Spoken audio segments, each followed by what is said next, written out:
몇 년 전 신문에서 제가 이런 기사를 읽은 적이 있어요. 중국 상하이에서 일어났던 끔찍한 사건 하나가 보도된 적이 있습니다.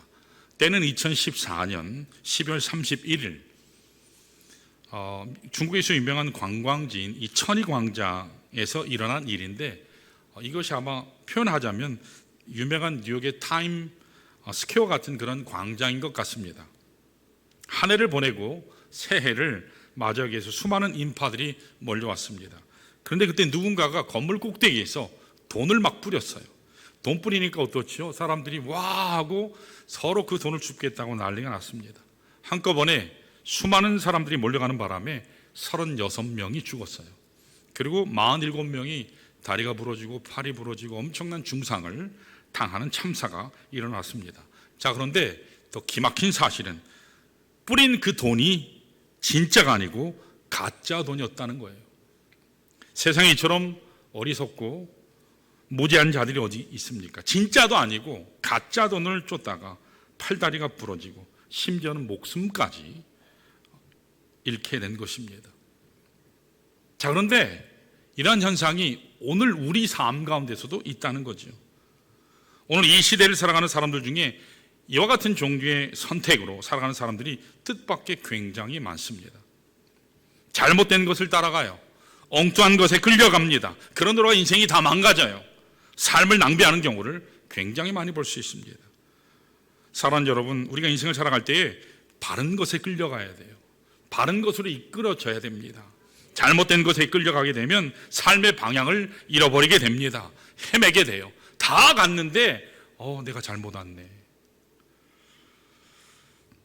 오늘 여러분은 과연 무엇을 따라 인생을 살고 계시는지 이 시간 한번 점검해 보시기를 바랍니다. 세상 사람들이 살아가는 것처럼 물질에 끌려서 나는 살아가는가? 또 아니면 세상의 풍습 가운데 세상 사람들이 말하는 그 트렌드 가운데 흐름 가운데 그냥 묻혀서 살아가는가? 아니면 세상의 지혜를 따라서 살아가는가? 여러분 질문하시길 원해요. 오늘 아침에 이 기록된 말씀, 계시된 말씀, 선포된 하나님의 66권의 말씀을 통해서 성령 따라 사는 삶 살아가시기를 축원합니다. 우리가 성령 따라 사는 삶을 살게 되면 하나님께서 우리에게 주시는 축복이 있다고 오늘 본문 말씀이 증거합니다. 오늘 그 축복들에 대해서 좀 정리를 하기를 원해요. 자, 오늘 함께 읽은 본문을 보시면 그리스도인의 삶 속에서 성령께서 하시는 사역이 얼마나 중요한가에 대해서 사도 바울이 교훈하는 내용이 오늘 본문 내용이에요. 자, 다 같이 6절 7절 한번 볼까요? 사도 바울은 우리 인생을 주도하는 세 가지 종류의 지혜가 있다, 오늘 말씀을 얘기해요. 자, 읽습니다. 시작.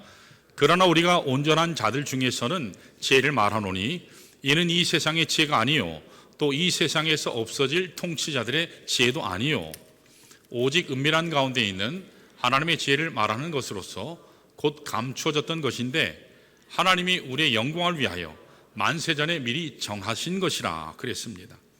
여기 첫 번째 지혜가 뭐냐면 이 세상의 지혜라고 그래요.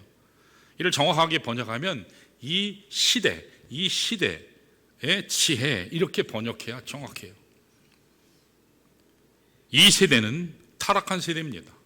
이 세대는 부패한 세대예요. 어우러진 세대입니다. 악한 세대라는 것입니다. 그러나 하나님께서 만드실 다음 세대는 하나님의 나라를 이루는 세대예요. 어쨌든 오늘 본문에 기록된 이 세상의 지혜는 지금 우리가 보고 있는 이 세대의 지혜를 말하는 것인데, 이것을 한마디로 얘기하면 하나님을 대적하는 지혜예요. 절대적인 진리를 부정하는 지혜입니다. 인본주의 무신론으로 꽉 차 있는 그런 지혜를 말해요.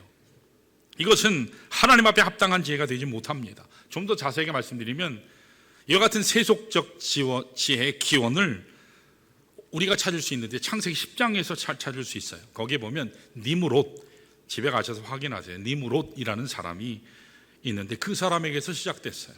니므롯이라는 사람 혹시 아세요, 여러분? 이 니므롯이라는 사람은 신할 땅에 바벨탑을 세우고 하늘에까지 도달하려고 했던 사람입니다. 그가 바로 니므롯이에요. 그 결과로 우리 인류는 흩어졌죠. 민족이 나누게 되고 언어가 나누게 되고 전쟁이 일어나게 되고 수많은 고통이 찾아오게 된 것입니다. 오늘 이 시대의 대다수 세상적인 지혜는 이런 측면을 담고 있어요. 하나님을 대적하는 방향을 향해서 나아가고 있어요. 또 두 번째 지혜는 이 세대의, 이 시대의 통치자의 지혜입니다. 이것은 정치가나 권력가들을 말할 수 있어요. 8절을 가지고 연결해서 말씀드리면 구체적으로 아마도 예수님을 못 박았던 유대 관원의 지혜, 로마 총독의 지혜를 말할 수도 있습니다. 혹은 이것을 공중권세 잡은 악한 영의 지혜를 의미할 수도 있어요. 어쨌든 이 세상의 통치자들이나 권력가들의 지혜는 우리를 착취하는 지혜예요. 우리를 노예로 삼기 위한 지혜입니다. 우리에게 축복을 안겨주기 위한 지혜는 결코 아니에요. 우리 4월 10일 총선이 있죠. 이 나라의 국회의원들을 보면 백성을 위한 종복이 아니라 자기 당리 당략 따라가느라고 백성은 안중에도 없는 참 그런 집단화 돼가는 모습을 참 많이 봐요. 저는 누구를 뽑으라 절대로 그렇게 얘기하지 않아요. 하나님 두려워하는 사람, 백성을 위하는 사람 여러분 뽑으시기 바라요. 하나님 두려워할 수 있어야 되는데 참 안타까워요. 세상의 권력가들은 그들이 보통 얘기하는 정의, justice 그걸 이룬다고 말들은 하는데 그들을 통해서 이루어지나요? 아니요. 그렇게 되는 법을 못 봤어요. 그렇게 될 수도 없고요. 보통 우리가 말하는 하나님의 나라가 그들을 통해서 이루어질 수도 없습니다. 이와 같은 세상 통치자들의 지혜는 궁극적으로 하나님 기뻐하는 지혜가 아니에요. 하나님이 기뻐하시지 않아요. 그래서 그 열매는 항상 파괴될 수밖에 없습니다. 이렇게 세상의 지혜, 통치자들의 지혜로서는 우리의 삶을 부요하게 만들어줄 수 없어요. 우리의 삶을 아름답게 만들 수가 없습니다. 그래서 하나님께서 준비하신 세 번째 지혜가 있어요. 그것을 오늘 하나님의 말씀은 하나님의 지혜라 말씀했는데 하나님의 지혜가 무엇일까요? 고린도전서 1장 24절에 의하면 구체적으로 이렇게 얘기해요. 십자가에 못 박히신 예수 그리스도를 하나님의 지혜다 그렇게 말합니다. 이게 하나님 지혜의 핵심 내용이에요. 다시 얘기해서 예수님을 통해서 우리가 구원받아요. 예수님을 통해서 그 십자가의 은혜로 말미암아 참되고 바른 삶을 살게 되는 거예요. 그래서 그것을 지혜의 길이다, 하나님의 길이다, 하나님 준비하신 지혜의 길이라 말하는 것입니다. 자, 이렇게 하나님의 지혜는 세상 지혜로 이해할 수 없어요. 세상 통치자의 지혜로 알 수 없습니다. 왜냐하면 하나님의 지혜는 영적인 세계이기 때문에 그래요. 육신의 안목으로는 다 이해할 수 없기 때문에 그렇습니다. 하나님의 지혜를 이해하기 위해서는 하나님의 영적 세계를 깨달아야 돼요. 깨닫기 위해서는 하나님이 여러분과 저에게 주신 굉장히 중요한 선물이 있어요. 아니, 한 분이 있어요. 누구죠? 성령 하나님이에요. 성령 하나님. 다 우리 10절을 같이 한번 읽어볼까요? 10절 같이 읽습니다. 시작. 오직 하나님이 성령으로 이것을 우리에게 보이셨으니 성령은 모든 것 곧 하나님의 깊은 것까지도 통달하느니라 이렇게 말씀해요. 인간의 지혜로는 알 수 없는 하나님의 지혜, 사람의 노력으로는 결코 알 수 없는 이 하나님의 세계, 아무리 공부를 많이 하고 똑똑한 지성인이라도 하나님의 세계는 볼 수가 없어요. 여러분 잘 아시는 스티븐 호킹이라는 사람이 있어요. 이 사람이 굉장한 지체 부자임에도 불구하고 엄청난 천재예요. 그런데 그와 같은 천재도 물리적인 차원의 천체는 보았을지 모르지만 하나님의 세계는 그는 볼 수 없어요. 하나님의 세계는 오직 성령을 통해서만 볼 수가 있습니다. 성령을 통해서만 알 수 있는 것입니다. 그렇기 때문에 오늘 여러분과 제가 정말 하나님이 준비하신 하나님의 계획을 소유하기를 원하면 그 속에 담겨있는 모든 축복을 누리기를 원하면 성령 안으로 들어와야 할 줄 믿습니다. 성령 안에 거하지 아니하고는 하나님의 말씀도 깨닫지 못하고 하나님의 뜻대로 살 수도 없고 열매도 맺을 수 없어요. 우리가 예수를 믿는 순간 하나님은 성령을 우리에게 준비하셨어요. 우리 안에 성령께서 내주하시죠. 내주하세요. 그리스도를 주로 고백하는 순간. 근데 여러분 그리스도를 주로 고백하게 하시는 것도 성령이에요. 단순히 내주하시는 것만으로는요 여러분 충분하지 않아요. 주님이 내주하시는 것, 우리가 구원받는 것은 하나님의 전적인 은혜로 받는 거예요. 100% 주님의 은혜로 받는 거예요. 내가 뭘 해서 받은 게 아니에요. 예수 그리스도의 피공로로 받는 거예요. 근데 거기에 머무르는 것으로는 충분하지 않아요. 그 성령께서 나의 마음을 이끄시게 하셔야 돼요. 그 성령께서 나의 마음을 장악하게 하시는 순간 하나님께서 여러분과 저에게 참으로 주기를 원하시는 축복을 우리가 비로소 누리게 될 수 있는 겁니다. 여러분과 제가 세상에 끌려가지 아니하고 나 자신의 욕망에 끌려가지 아니하고 나 자신의 교묘한 자기의에 끌려가지 아니해서 오직 성령에 끌려가는 삶을 살게 되면 하나님이 어떤 축복을 주실까 궁금하지 않으세요? 오늘 본문을 통해서 내가 성령을 따라 살면 어떤 축복을 누릴 수 있을까? 우리가 함께 은혜를 나누기를 원합니다. 자, 첫 번째로 우리 따라할까요? 성령을 따라 살게 되면 구원의 비밀을 알게 된다. 여러분, 구원의 비밀을 알게 되는 축복을 얻게 돼요. 하나님 구속의 비밀을 깨닫는 축복, 이게 하나님께서 성령 따라 살 때 주어지는, 우리에게 주시는 축복 첫 번째예요. 자, 우리 다 같이 7절을 읽어볼까요? 7절입니다. 하나님의 지혜를 좀 더 자세하게 설명해요. 시작. 오직 은밀한 가운데 있는 하나님의 지혜를 말하는 것으로서 곧 감추어졌던 것인데 하나님이 우리의 영광을 위하여 만세전에 미리 정하신 것이라 그랬습니다. 여기 은밀한 가운데를 이렇게 동그라미 치셔야 돼요. 은밀한 가운데라고 하는 이 단어는 영어 성경에서는 in mystery, 비밀 가운데라고 했어요. 이걸 헬라어 원문에서 보면 mysterion 이라는 뜻이에요. 비밀은 뭐죠? 이렇게 덮여져서 가려져 있는 거예요. 알 수 없는 거예요. 미스테리온이라고 얘기해요. 미스테리온이라고 하는 이 단어는 성경에서 굉장히 중요한 단어예요. 이 공간복음에서는 3번밖에 안 나와요. 요한복음에서는 4번 나오는데 바울 서신서에는 무려 21번이 나와요. 그러니까 바울 신학에 있어서 굉장히 중요한, 이 바울 신학에 있어서 굉장히 중요한 한 가지가 여기 오늘 말씀에 나온 미스테리온이에요. 이 하나님 비밀은 오랫동안 감춰진 거예요. 밝혀지지 아니하고 감춰진 상태에 있었다는 것입니다. 그런데 이 비밀은 막연하게 갑자기 생겨진 비밀이 아니라 어떻게 해요? 오늘 말씀에 뭐라 하셨죠? 만세전에 미리 정하신 것이라고 말씀했어요. 하나님께서 창세 전에부터 미리 준비하시고 오랜 기간 동안 감춰두셨다가 누구를 통해서요? 성령을 통해서 비로소 여러분과 저에게 알려주신 비밀의 내용이에요. 그게 뭘까요? 그게 바로 예수 그리스도를 통해서 온 십자가를 구원하시는 하나님 사역이에요. 예수를 통해서 하나님의 영원한 나라를 세우시는 그 플랜, 구속사를 말하는 것입니다. 자, 이와 같은 하나님의 비밀을 오늘 본문 10절에 의하면 성령으로, 누구로요? 성령으로 우리에게 보여주셨다 말씀해요. 여러분, 보인다, 보여준다라는 뜻이 뭐죠? 이게 계시라는 말이에요. 계시라는 말이 가렸던 것인데 리빌, 드러난다. 자, 제가 오늘 이렇게 넥타이를 했죠? 근데 이렇게 가리면 여러분 제가 무슨 넥타이인지 아시나요? 모르시나요? 모르죠. 어떻게 할 때 여러분들이 알 수 있을까요? 제 아내야 뭐 아침에 제가 넥타이 매는 거 봤으니까 알지만 여러분은 모르시죠. 무슨 수로 할 수 있을까요?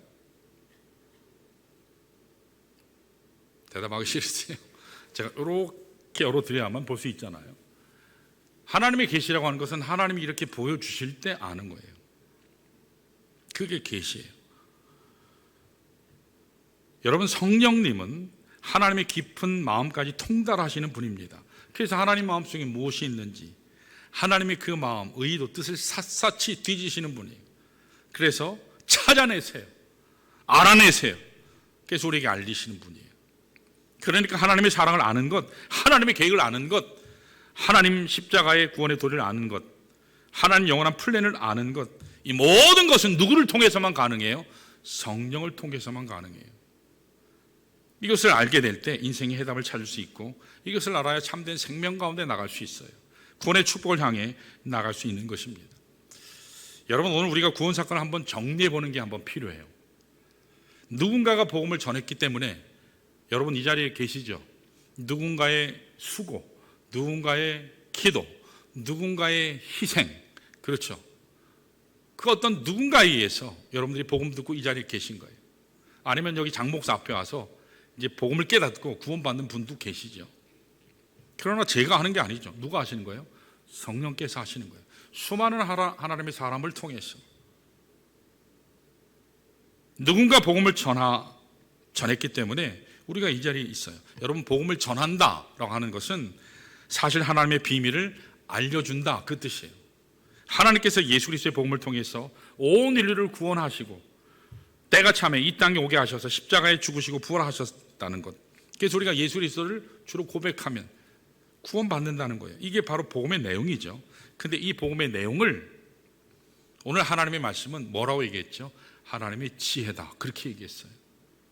우리가 하나님의 지혜를 선포하는 것, 이것이 하나님의 복음을 증거하는 것인데, 자, 이와 같이 복음을 증거할 때 이 복음의 내용을 깨닫게 하시고 믿게 하시는 분이 누구라고요? 성령님이라는 거예요. 그래서 내가 믿는 줄 알았는데 성령께서 역사하셨구나, 나중에 알게 돼요. 많은 분들이 오해해요.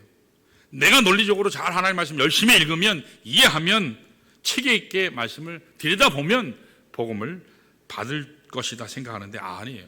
복음은 머리 똑똑한 거하고 전혀 상관없어요. IQ 높은 거하고 전혀 상관이 없어요. 그런 사람들일수록 성경을 읽으면서 다 이해한 줄 알아요. 아닙니다. 성령께서 거듭나게 하지 아니하면 절대로 하나님 알 수 없어요. 하나님의 성령으로 하지 아니하고는 누구도 예수를 그리스도로, 주로 고백할 수 없습니다. 그러므로 우리가 복음을 듣고 복음을 억셉트하는 순간 성령께서 나를 거듭나게 하셔서 구원의 축복 가운데 나를 이르게 하시는 것, 이것을 복음 사건이다, 그렇게 말씀하는 거예요. 이것이 구원 사건이에요. 그런데 복음 사건은 참 신비로워요. 신비로워요. 요렇게 하고 요렇게 하고 요렇게 하면 딱 구원받는다, 그게 아니에요. 여러분 사랑하실 때 사랑을 설명할 수 있으세요? 설명이 되든가요? 설명이 안 돼요. 그냥 둘이 있으니까 좋은 거예요. 둘이 함께 있으니까 좋은 거예요. 그 내용을 다 설명할 수 없어요. 그런 것처럼 우리가 복음을 받아들이는 사건, 구원의 사건도 사실은 굉장히 신비로운 면이 많습니다. 하나님의 성령을 통해서 신비롭게 변화시켜 주시는 사건이에요. 그래서 복음 사건은 특별해요. 성령 안에서 주어지시는 하나님의 아름다운 축복입니다. 자, 이렇게 성령을 따라 살게 되면 주시는 첫 번째 축복이 구원받는 거예요. 자, 두 번째, 우리 따라 할까요? 성령을 따라 살 때 주어지는 축복이, 따라합니다. 주어진 은혜를 알게 된다. 여러분 이 자리에 오셔서 예배 드리는 거 저절로 되신 거예요? 아니죠. 자, 여기는 장 목사가 설교하는 거 저절로 당연하게 여러분들에게 하는 건가요? 아니, 하나님이 제게 은혜 주셨기 때문에, 그리고 은혜로 여러분들에게 전하지만 여러분들은 은혜로 받으셔야 되는 거죠. 그래서 담임 목사가 말씀 준비할 때 막 몸부림을 치면서 말씀을 준비하는데, 그래서 저는 다 한번 설교 한번 시키고 싶다 그랬죠. 그러면 절대로 잘 수 없어요. 어떻게 자요? 어떻게 멍 때리고 있어요? 설교 한번 준비해 보시면 이 아주 피가 타고 피가 마르는 것을 경험을 하시면 절대로 잘 수가 없어요. 주어진 은혜, 그냥 주어졌기 때문에 당연하다 생각하는 것은 우리들의 참 잘못된 부분이 많아요. 하나님 우리에게 주신 복음을 깨닫게 되는 축복이에요. 주어진 은혜를 알게 되는 거예요. 하나님 우리에게 주신 은혜를 알게 되는 축복이 우리가 성령 따라 살 때 주시는 두 번째 축복이에요. 자, 우리 12절을 같이 한번 읽어볼까요? 본문 12절 시작. 우리가 세상의 영을 받지 아니하고 오직 하나님으로부터 온 영을 받았으니 이는 우리로 하여금 하나님께서 우리에게 은혜로 주신 것들을 알게 하려 함이라 그랬습니다. 여기서 은혜로 주신 것들, 이 말은 하나님이 거저 주신 축복이다. 하나님이 우리에게 공짜로 값없이 주신 것들을 말해요. 여러분과 제가 예수 믿은 이후에 하나님은 많은 은혜 주셨어요. 근데 우리는 때때로 하나님 왜 나에게 응답 안 하세요? 그런 경우 굉장히 많죠. 여러분, 하나님이 여러분들에게 은혜를 걸어가는 길목마다 깔아주신 줄로 믿습니다. 진짜 알고 아멘 하시는 거예요? 여러분 진짜 알면 절대로 불평할 수 없어요. 이미 하나님이 주셨거든요. 근데 보편적으로 잘 알지 못해요. 하나님이 많은 축복을 주셨는데도 불구하고 이 하나님의 은혜를 깨닫지 못하는 분들이 의외로 많습니다. 왜 그럴까요? 대다수의 사람들이 나에게 주어진 축복이 당연한 줄 알기 때문에 그래요. 당연히 주셔야지, 이런 거예요. 여러분, 내가 살아있다고 하는 것, 여러분 은혜입니다. 여러분 살아있는 거 은혜예요. 이거 당연한 일 절대로 아니에요. 나에게 건강 주신 것 당연한가요? 아니요, 절대로 당연하지 않아요. 우리에게 가족이 있는 것, 우리에게 자녀가 있는 것 당연한가요? 아니요, 당연한 거 아니에요. 감사해야 돼요. 나의 삶의 터전이 있고 일터가 있고 내가 섬길 교회가 있다고 하는 건 여러분 당연한 건가요? 아니요, 당연하지 않아요. 하나님이 시마다 때마다 나를 보호해 주시는 것 당연한가요? 당연하지 않아요. 내가 기도하면 응답하는 것 당연한가요? 물론 그럼에도 불구하고 하나님은 응답하시지만 하나님이 나에게 은사를 주셔서 하나님의 교회를 세우게 하시는 거 당연한가요? 당연하지 않아요. 이 모든 것들이 당연하지 않아요.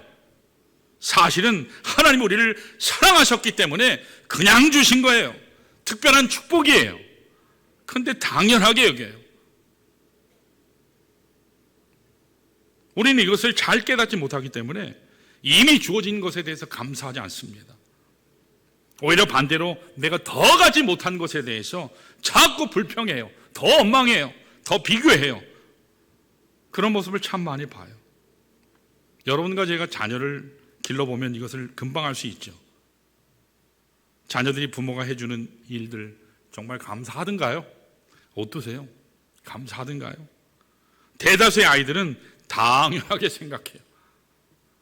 엄마니까 아빠니까 당연히 먹여줘야지, 학교 보내줘야지, 내가 요구하는 거 다 들어줘야지, 학교 가면 태워주고 내가 뭐 요구하면 다 줘야지, 그렇게 당연하게 생각해요.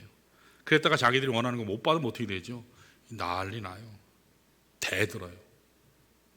이럴 수가 있냐고, 당신이 엄마 맞냐고, 당신이 부모 맞냐고 막 대들어요. 그런데 이와 같이 부모들이 자기들에게 주는 것을, 부모들이 자기들이 주는 것을 알지 못하고 오히려 받지 못한 것에 대해서 불평하는데, 이런 자세로 살아왔던 사람들이 언제 부모의 은혜를 알게 되죠? 자식 키워보면 알아요. 그래서 여러분, 어릴 적에 말 많이 듣지 않으셨어요? 막 엄마 아빠한테 대드신 적 있죠? 있죠? 여기 있는 장 목사도 그랬을까 안 그랬을까요? 뭐 그랬죠. 뭐 저도 인간인데. 그때마다 어머니가 한 말씀이 있어요. 여러분들에게도 똑같이 얘기해요. 너도 나중에 장가 가서 너하고 똑같은 놈 낳아봐서 똑같이 당해봐라. 여러분 많이 들어본 얘기 아니에요? 이 악담 중에 악담이죠. 뭐 열받으니까 그런 얘기가 나오잖아요. 어린 아이 때는 아직 철이 들지 않았기 때문에 몰라요. 부모가 그들에게 얼마나 많은 것을 베풀었는지, 얼마나 희생했는지, 얼마나 수고해서 여기까지 오게 된지 몰라요. 미국의 10대 애들을 티네이저라 그래요. 티네이저. 그러니까 11살부터 19살 정도까지. 근데 재미있는 이야기가 있어요. 이 티네이저 여자아이 하나가 있었는데 자기 엄마한테 청구서를 냈어요. 청구서 리스트를 쫙 적어가지고 엄마한테 보냈어요. 리스트 첫 번째, 자기 방 청소한 것. 제가 이제 한화로 이게 환전해서 여기 썼어요. 자기 방 청소한 것 10,000원. 두 번째, 동생 숙제 도와준 것 20,000원. 세 번째, 뒷마당 청소한 것 20,000원. 네 번째, 쓰레기 버려준 것 10,000원. 다섯째, 강아지 밥 주고 산책시킨 것 80,000원. 이게 뭔 데까지 전 잘 모르겠는데 어쨌든 일했다고 도와줬다고 엄마한테 리스트를 쫙 줘서 청구서를 보냈어요. 그러므로 총계 14만 원을 다음 주까지 지급할 것. 그래서 청구서를 엄마한테 딱 보냈어요. 그 다음 주에 식탁 위에 14만 원의 돈과 함께 한 장의 편지가 거기 딱 놓여 있었어요. 열어보니까 이번에는 엄마가 보낸 청구서가 있어요. 1번, 너를 9개월 동안 뱃속에서 넣고 지낸 것 2,000만 원. 2번, 2년 동안 기저귀값 낸 것 400만 원. 이것도 엄마가 많이 깎아서 쓴 거예요. 3번, 하루에 10번씩 우유 먹여준 것 400만 원. 뭐 400만 원만 들어갔겠어요. 네 번째, 아플 때마다 간호해 준 것, 그것도 400만 원. 그리고 5번째, 매일 숙식 제공해 준 것 2,000만 원. 그리고 엄마가 토탈 총계란을 쫙 적었어요. 근데 거기에 제로로 적었어요. 0으로 적은 것입니다. 그리고 그 밑에 이런 글귀를 적었어요. 네가 지불해야 될 돈이 엄청나게 많지만 이 모든 것을 대신해서 이 엄마가 이미 다 지불했다. 이 아이가 엄마의 편지를 보고서 비로소 깨닫게 되죠. 아하, 엄마가 나를 위해서 이렇게 희생했구나. 엄마의 은혜가 이렇게 크구나. 사랑하는 여러분, 마찬가지예요. 이와 같은 자녀의 모습 속에서 누구를 보세요? 우리를 보잖아요. 나를 보잖아요. 우리가 이 세상을 살아가면서 하나님의 은혜가 얼마나 소중한지를 알아야 하는데 알지를 못해요. 그런데 성령께서 내 마음에 들어오셔서 나를 깨닫게 해주시면 정말 하나님의 은혜를 알게 됩니다. 얼마나 하나님의 은혜가 큰지를 알게 돼요. 나에게 주신 그 은혜가 얼마나 위대한지, 얼마나 큰지를 알게 돼요. 내가 아무리 갚고 갚아도 갚을 수 없는 그 은혜라는 사실을 깨닫게 돼요. 그때 원망이 멈춰요. 불평이 멈추게 됩니다. 감사가 터져 나오게 되는 것입니다. 그러므로 오늘 혹시 여러분 마음속에 불평이 있다면, 원망이 있다면 성령께 기도하시기를 바라요. 성령 하나님, 내 마음을 다스려 주십시오. 주님께서 다스려 주셔서 참 하나님의 마음을 깨닫게 해주십시오. 여러분 기도하시길 바랍니다. 그러면 원망할 수 없어요. 더 이상. 그러면 불평할 수 없어요. 그러면 감사하고 기뻐하게 되는 겁니다. 자, 우리 옆에 있는 분들을 감사해 볼까요? 당신이 있어 감사합니다. 당신이 있어 감사합니다. 당신이 있어 기쁩니다. 예, 그렇게 서로 격려하셔야 돼요. 자, 이와 같이 여러분과 제가 성령 따라 살게 되면 첫 번째 구원의 비밀을 알게 되고, 두 번째는 하나님 은혜 알게 돼요. 자, 여기서 멈추지 않고 하나님께 주신 성령을 따라 살 때 주신 축복 마지막 한 가지가 더 있어요. 자, 세 번째 따라 할까요? 영적 분별력을 갖게 된다. 여러분 이 시대를 살아가면서 어떠세요? 참 험해요. 이 시대는 굉장히 악해요. 거짓 이단의 교묘한 가르침, 또 타락한 문화가 온 땅을 덮고 우리뿐만 아니라 우리 다음 세대에게 엄청나게 영향을 끼치고 있습니다. 그런 시대에 우리가 살고 있어요.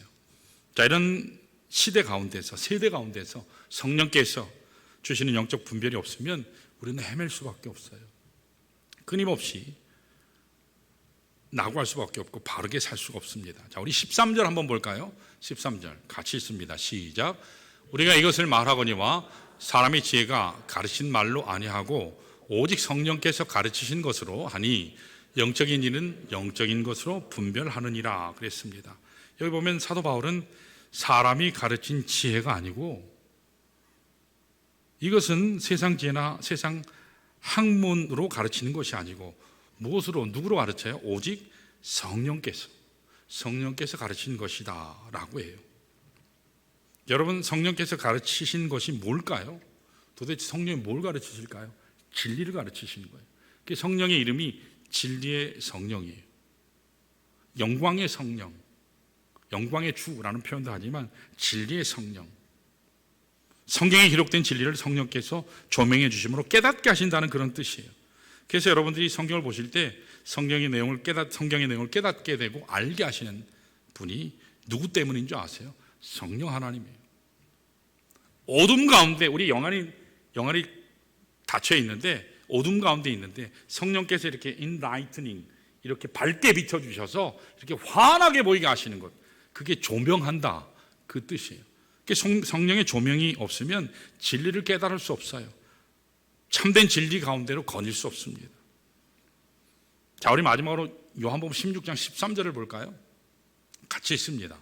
여기 보면 예수님께서 다음과 같은 약속을 해주셨어요. 시작. 그러나 진리의 성령이 오시면 그가 너희를 모든 진리 가운데로 인도하시리니 그가 스스로 말하지 않고 오직 들은 것을 말하며 장래일을 너에게 알리시리라. 아멘. 여기 보시면 성령께서도 하나님이 말씀하신, 성부 하나님이 말씀하신 것만 듣고서 말씀하신다 했어요. 놀라운 말씀이에요. 스스로 말하지 않고 오직 들은 것을 말씀해요. 예수님께서도 스스로 말씀하시지 않고 아버지의 말씀을 붙잡고 말씀하셨어요. 여러분, 예수님께서는 잘 아셨어요. 이 시대가 점점 악해가는 걸 잘 알았어요. 세상 관리들의 관원들의 핍박뿐만 아니라 교회 안에 역사하는 수많은 악한 사탄의 유혹, 의도, 미혹, 이런 것들로 우리의 삶을 혼란케 하실 것을 주님은 이미 알고 계셨어요. 그러나 에게 말씀하세요. 그러나 너희들이 두려워할 이유가 없다. 이런 모든 것들을 능히 이길 수 있는 길이 있어. 그것이 바로 보혜사 성령님을 통해서 진리를 아는 거다. 그렇게 말씀해요. 여러분, 성령은 여러분과 저를 진리 가운데로 인도하십니다. 진리로 이끄세요. 진리로 이끄는 가운데 우리가 혼탁하고 혼탁된 이 세대를 뛰어넘어갈 수 있어요. 요새 새벽기도에서 베드로 전서 후서를 제가 계속 강의합니다. 미국에 있을 때도 새벽기도 베드로 전서 후서 다 강의하고 신약성경 다 강의했지만, 근데 하나님의 말씀 참 신기한 건 볼 때마다 은혜가 달라요. 볼 때마다 하나님의 깊이가 달라요. 너비가 달라 있어요. 그래서 깨닫게 되는 그런 축복을 얻게 돼요. 그런데 특별히 베드로 후서는 거짓 가르침, 이단에 대한 이야기를 대단히 명쾌하게 말씀에 기록하고 있어요. 솔직히 말씀드려서 저는 우리 교회에 이단이 생길 줄 몰랐어요. 많은 분들이 우리 인터컵에 대해서 목사님, 선교하는데 뭐가 문제입니까? 맞아요. 선교는 문제가 안 돼요. 선교해야 돼요. 당연히. 교회 존재 목적 중에 하나가 선교예요. 그래서 처음 인터컵이 선교를 기치로 들고 나왔기 때문에 다들 헷갈렸어요. 분간이 쉽질 않아요.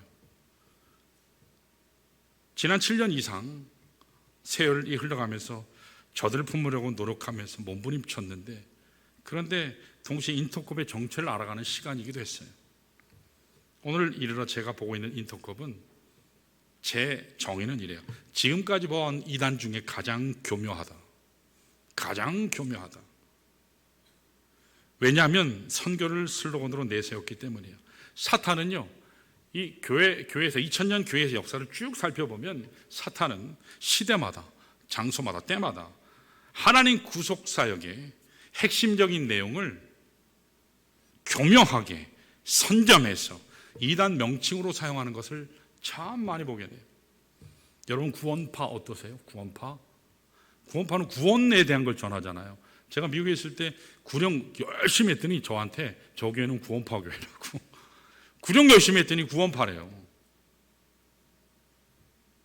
그래서 구원을 강조하니까 사람들이 그렇게 오해해요. 근데 사탄이 구원이라는 걸 선점해서 구원파를 통해서 하나님 말씀을 얼마나 혼란스럽게 했어요. 여러분, 신천지 있죠? 신천지가 뭐예요? 신천지 제가 강단에서 신천지 얘기한 적이 거의 없어요. 신천지라고 말하면 의심받거든요. 신천지가 팬데믹 때 얼마나 이 나라를 힘들게 만들었어요. 신천지라는 말은 새 하늘과 새 땅이에요. 하나님 나라를 얘기하는 거예요. 하나님 나라 얼마나 중요해요. 근데 그것을 선점해서 이 뻥끗도 못하게. 여호와의 증인이 있어요. 여호와의 증인, 그들이 있는 그것을 뭐라 하죠? 왕국회관, 그렇게 얘기하죠. 왕국회관이. 천년 왕국회관이라고 그래요. 천년 왕국은 천국을 얘기하죠. 중간 천국을 얘기해요. 하나님의 천국, 하나님 나라의 현재성을 강조해요. 다메이 선교회라고 있었어요. 다가올 미래를 준비하라. 이장님이라고 하는 사람, 이 양반이 번역가였어요. 사역자였어요. 목회자였어요. 생명의 출판사, 생명 말씀 출판사에서 근무했었거든요. 다가올 미래, 즉 재림을 기초로 했어요. 그 재림을 계속 얘기하면 또 의심받아요. 그리고 가장 교묘한 인터컵은 뭘 기초로 들고 나와요? 선교예요. 선교는 반드시 해야 돼요. 선교하는 자체가 잘못된 게 아니에요. 반드시 해야 돼요. 자, 그런데 선교지에 가서만 선교하라예요. 선교는 예루살렘부터예요. 내가 선자리에서 내 사랑하는 가족, 내 사랑하는 이들, 내 주위에 있는 사람들, 일터의 사람들. 오늘날의 한국교회는요, 많은 목사님들이 한국교회 내에 구원의 확신이 없는 사람이 굉장히 많아요. 그들에게 복음을 전해야 돼요. 선교지에 가서만 선교하라예요. 그들의 열정, 시간, 물질의 대부분을 바깥에 쏟아부어요. 자기 가정 돌보고 자녀를 돌보고 교회를 섬기는 것보다, 교회를 물론 섬기긴 해요. 그러나 최우선 순위가 바로 단기 선교 가는 거예요. 여러 가지 많은 이야기를 할 수 있지만 다음 주에 우리 이단 소장 목사님이 말씀하실 거예요. 그런데 오늘 7년 넘게 인터컵을 품으려 인내하며 기도하고 기도를 왔는데 결론은 누룩이라는 거예요. 이단이라는 거예요. 교회에 악영향을 준다는 결론에 이르렀어요. 오늘은 두 가지만 제가 말씀드리고 마치기로 원해요.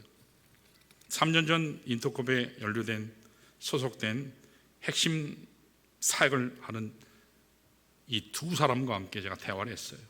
근데 대화하는데 도돌이표예요. 최근까지 마찬가지였어요. 오히려 담임 목사를 설득하려 해요. 담임 목사님 뭘 몰라서 그런다고. 그런 시도하는 모습을 보면서 처음에는 천해야 하나, 아니면 더 품고 사랑을 쏟고 말씀으로 더 양육해야 되나, 길에 섰을 때 하나님 주신 감동은 더 품어라, 더 품어라. 그래서 3년 전부터 4명의 인터컵 추종하는 이들 4사람을 부구역장으로 임명해서 지구부 안에 들어오도록 했어요. 그리고 3년을 지켜봤어요. 그러나 기대하는 것 열심히 노력했지만 여전히 똑같아요. 더 악화되고 깊어졌어요. 여러 가지 문제가 많아요. 영적 분별력을 깨뜨리는 행동 등을 참 많이 해요. 성도를 헷갈리게 해요. 끊임없이 데려가려고 해요. 영적 분별력을 깨뜨리는 첫 번째 문제는 뭐냐? 인터컵의 문제, 영적 교만이에요. 다시 말해서 신사도 운동으로 무장돼 가는 거. 본인들은 아나 모르나 모르겠어요. 이게 20년 전에 미국에서 있을 때 제가 많은 목회자들이 이것 때문에 골치를 알았고 이민교회들이 뭐 퍽퍽 쓰러졌거든요. 더군다나 플러신학교에서 강의하는 피터 와그너라는 대단한 교수가 있거든요. 한국교회 유명한 목사님들 중에 피터 와그너한테 배우지 않는 목사님은 한 사람도 없어요. 피터 와그너가 그만큼 대단한 교회 성장학자인데 이 양반이 신사도 운동에 빠졌어요. 신사도 운동은 한마디로 요약하면 내가 직접 계시받는다라는 거예요. 여러분, 계시는 누구에게 주셨죠? 선지자들에게, 사도들에게 주셔서 하나님의 말씀을 기록하게 하셨죠. 40여 명에 의해서 1600년 동안. 그래서 계시는 끝났어요. 계시는 완성대술에게 주신 것이 성경 말씀이에요. 기록된 계시의 완성, 이것이 바로 오늘 우리가 가진 성경이에요. 계시는 완성됐어요. 그래서 하나님께서는 하나님 말씀, 성경을 통해서 역사하세요. 그러니까 직접 계시, 직통 계시라는 건 없어요. 만약에 있다고 한다면 개인에게 특별한 경우에 하나님께서 허락하시는 경우는 있을지 몰라도 이것이 일반화되거나 이것을 따르는 것은 대단히 위험한 거예요. 항상 하나님의 말씀에 점검해야 돼요. 하나님 말씀에 그렇지 않으면 권위를 도전하는 것이기 때문에 그래요. 자, 그런데 신사대 운동은 마치 자신들이 사도인 것처럼 들었다 해요. 선교의 이 길에 하나님이 나를 부르셨는데 당신이 무슨 상관이냐? 여러분, 하나님은 교회를 통해서 선교사들을 파송하셨어요. 바울과 바나바를 세우실 때 교회를 통해서 세우시고 파송하셨어요. 영적 질서 안에서 세우셨어요. 담임 목사의 허락도 없이, 교회 승인도 없이 자기 마음대로 가요. 그냥 통보해요. 나중에는 몰래 갔다 와요. 이와 같은 하나님의 질서, 그리스도의 몸된 교회를 깨뜨리는 모습을 제가 지난 7년 동안 봐와요. 또 한 가지는 뭐냐면 영적 분별력을 깨뜨리는 또 다른 문제는 영적 권위에 도전하는 거예요. 여러분, 하나님께서는 우리 하나님의 말씀 에베소서 4장 11절 한번 볼까요? 이렇게 말씀해요. 같이 있습니다. 시작. 그가 어떤 사람은 사도로, 어떤 사람은 선지자로, 어떤 사람은 복음 전하는 자로, 어떤 사람은 목사와 교사로 삼으셨으니 그랬어요. 자, 여기 보면 사도 지금 있나요? 없죠? 다 돌아가셨어요. 사도를 통해서 하나님의 말씀을 기록했어요. 선지자 있어요?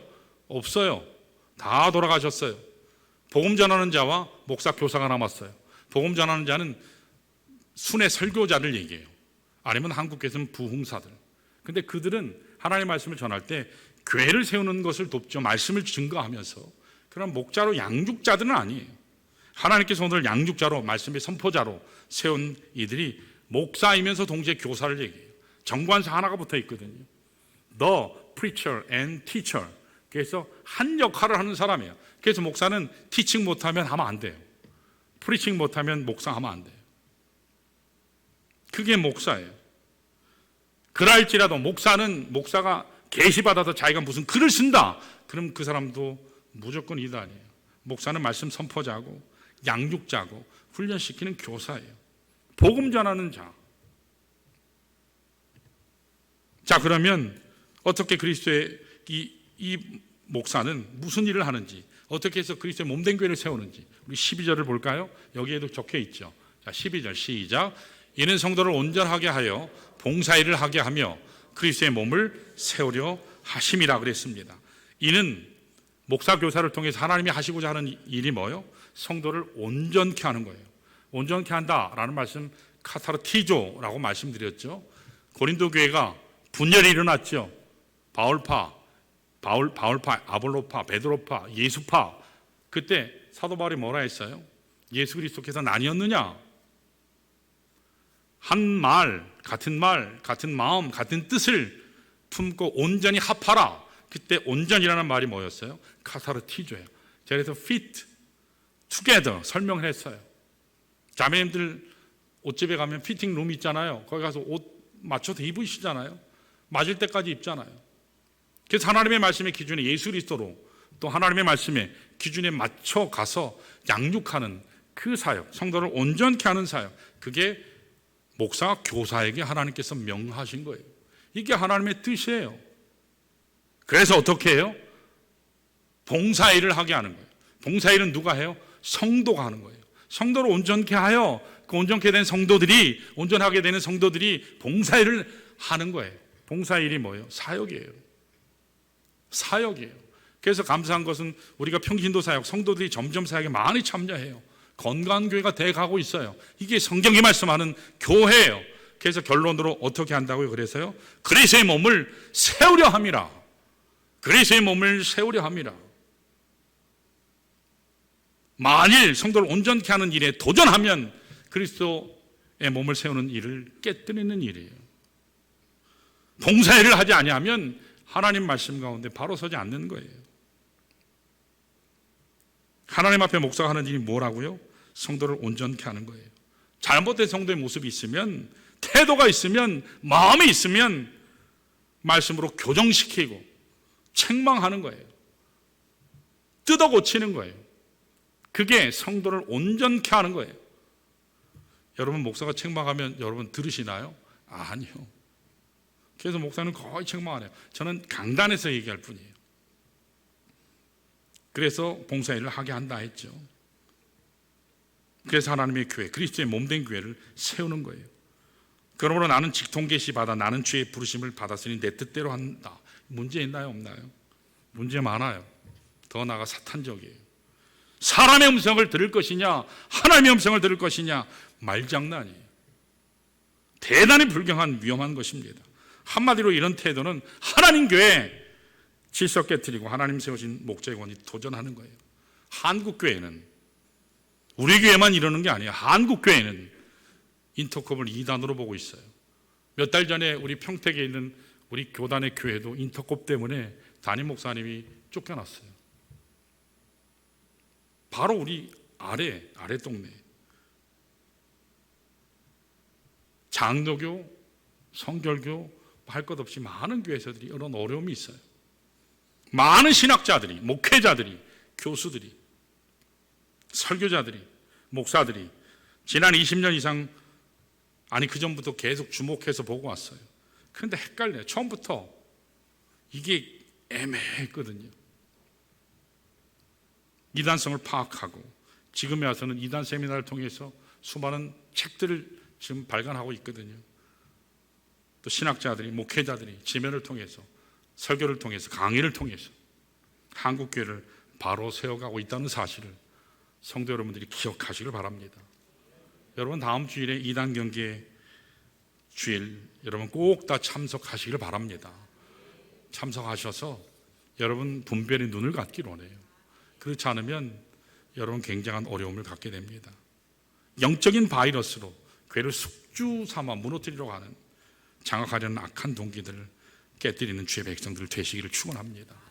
이 시간에 우리 모두 일어나셔서 우리 주님 더욱 사랑하기 원합니다. 그래서 교회를 더욱 세우기를 원합니다. 이와 같은 마음으로 여러분 함께 먼저 기도하기를 원해요.